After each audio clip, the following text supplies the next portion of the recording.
নুনটা কোথায় গো? এই তো নাও।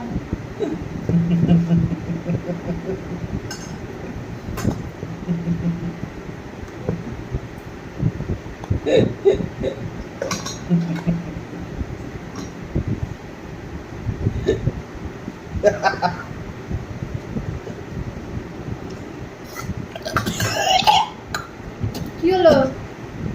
এটা কি রান্না করেছো? কেন কি হয়েছে? নুন কাটা। নুন কাটা না? নুন কাটা? ফোন দেখতে দেখতে খাবা, নুন ঢালতে থাকবো, আমি তো সেটাই দেখছিলাম এতক্ষণ ধরে। হ্যাঁ, এটাই গিলবি এখন, গেল গেল গেল গেল গেল গেল, এটা খাবি এখন, খেয়ে পুরো খেয়ে তারপর উঠবি। নুন কাটা ফোন ঘাটতে ঘাটতে খাওয়া একদম বারো, এই তো হাতা দিয়ে আজকে দেবো মুখের মধ্যে বাড়ি খাবি।